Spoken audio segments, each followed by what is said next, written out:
The mafia laundered millions through vending machines during the 20th century.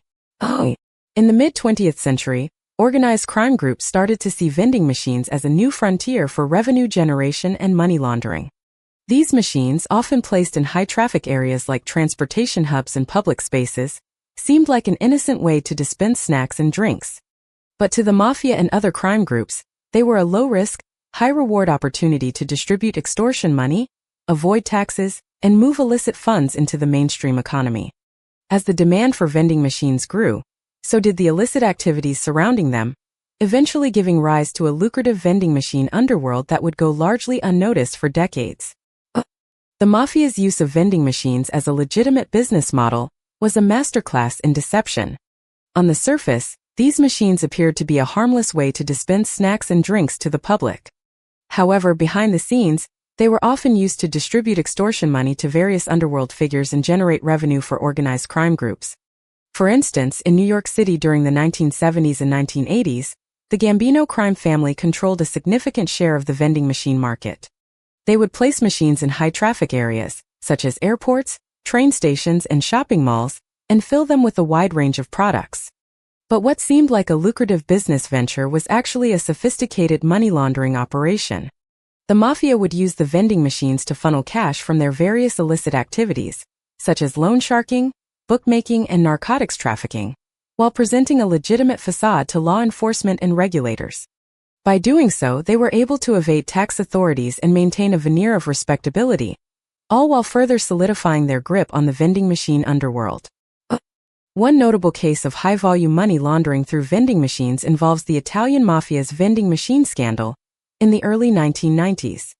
In this scheme, the mafia created a complex network of vending machines across southern Italy, which they used to funnel millions of dollars in cash. The machines were strategically placed in high-traffic areas, such as train stations and shopping districts, to maximize earnings.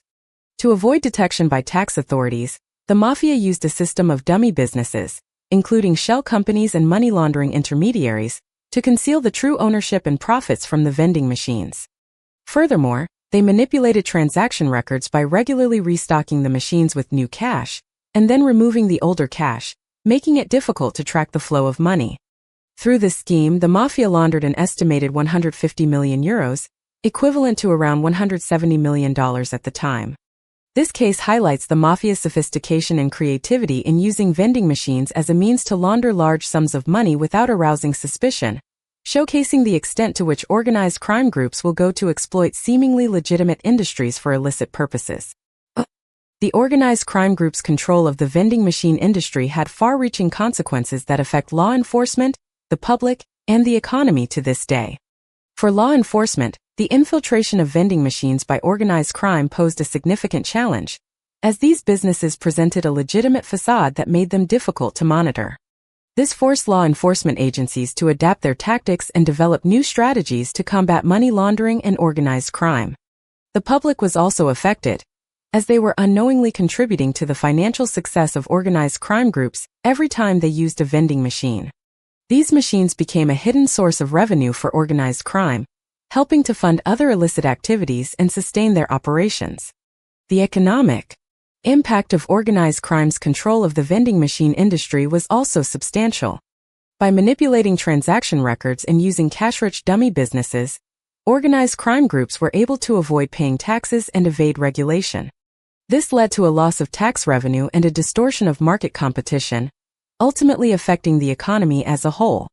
The legacy of this forgotten chapter in organized crime history serves as a reminder of the need for vigilance in regulating and monitoring industries that enable financial crimes.